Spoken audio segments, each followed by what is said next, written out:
In this video, I want to talk about the new Chase Pay Your Back categories that have just gone live this Q3 of 2026. There are some new categories this quarter, some returning favorites, and depending on which Chase card you have, you may be able to get more value out of your ultimate rewards points without having to book a flight. We'll go through every Chase card that got updated, the redemption rates, and at the end, I'll tell you which cards got the best deal and whether I actually think these things are worth using. Hey credit warriors, welcome to the show. My name is Ben Hedges, aka the Credit Shifu, and on this channel, I cover US credit cards, personal finance, and luxury travel. If you like the sound of that, please subscribe, but let's get into it. So first, a quick refresher. Pay Yourself Back lets you redeem points against purchases you've already made, instead of redeeming for cashback, booking through the Chase travel portal, or transferring points to airlines and hotels. You simply erase eligible purchases from your statement. Now, the categories change every quarter for most Ultimate Rewards cards,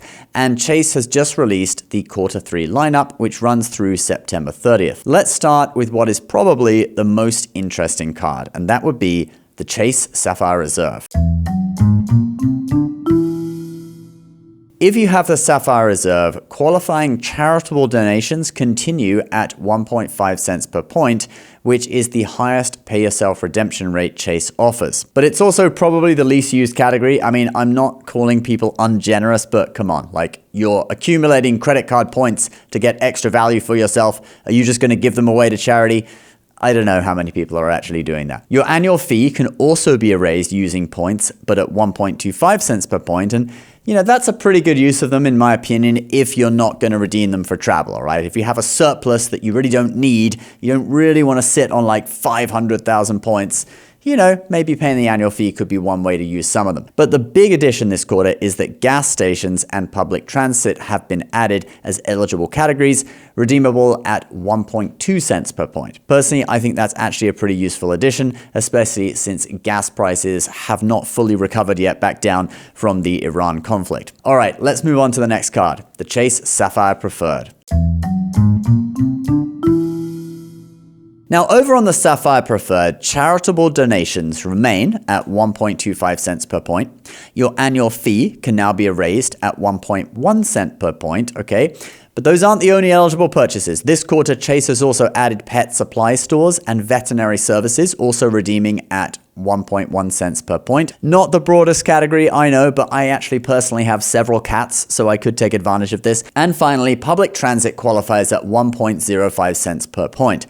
That is a really useful one, but barely above what you get for redeeming for cashback anyway. So, I'm not really going to give them that much credit for that, since you could just redeem the points for cashback and use it for public transport. You're getting just a tiny little bit more value with this. All right, moving on to the Freedom cards.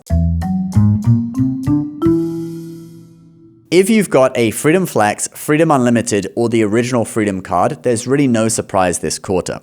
The only elevated Pay Yourself Back category remains qualifying charitable donations, redeeming at 1.25 cents per point through September 30th. Ooh, our favorite category, right? Giving to charity. The same is true for the new Sapphire Reserve business card as well. Let's now talk about the Ink business cards. For Ink Business Preferred card holders, qualifying charitable donations continue at 1.25 cents per point.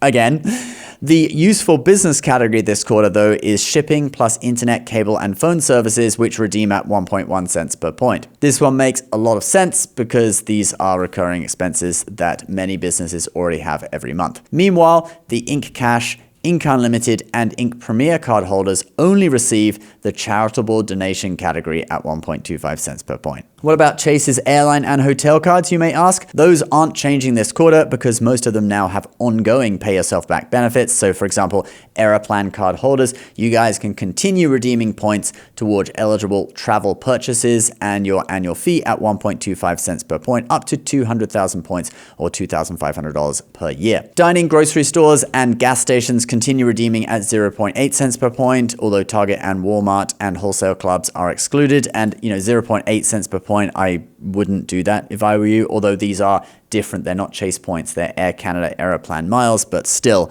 less than 1 cent per mile. It's a bad redemption. United card holders continue getting one of the better ongoing benefits. You can erase your annual fee at between 1.35 and 1.5 cents per United mile, depending on which United card you have, while United airfare purchased directly from the airline redeems at 1 cent per mile. Southwest card holders can also continue to use Pay Yourself Back towards their annual fee within 90 days of the charge, and there are a couple more co-branded cards that have this benefit, but the value gets less and less as we go on, so they're not really worth mentioning. But in general, and especially for the ultimate rewards earning cards, are these worth using? Well, here's my opinion. For Sapphire Reserve card holders, I actually think the gas station category is the biggest winner this quarter. Everyone buys gas, and redeeming at 1.2 cents per point is a nice little option if you don't have travel planned. Sapphire Preferred editions are a little more niche, so if you're a pet owner, great, but if you're not, then realistically your only everyday option is going to be public transit, and the rate on that isn't very high. With all that said though, I don't think Pay Yourself Back should be your first choice for ultimate rewards points redemptions.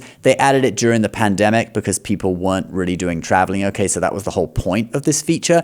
They've continued it on, but it's severely nerfed, okay, compared to what it used to be. Personally, I would still rather transfer points to Hyatt, British Airways, good quality transfer partners like that, or just find good travel redemptions through the travel portal using the points boost feature, which can get you up to 2 cents per point depending on which card you have. But you know, not everyone wants to spend hours searching for reward availability, so if you are sitting on a large balance of ultimate rewards points and you'd rather reduce your monthly expenses than book travel, these new categories can give you another option. Anyway, guys, I'd like to know what you think in the comments below. I will also put the links to some of these Chase cards below as well. If you're interested in signing up for any of them, it does really help me out if you use my link. Sapphire Preferred also currently has a limited time 100,000 point welcome bonus for you to check out too. Links are below. If you enjoyed this video, don't forget to give it a thumbs up, subscribe if you're new. We'll see you next time. Bye-bye.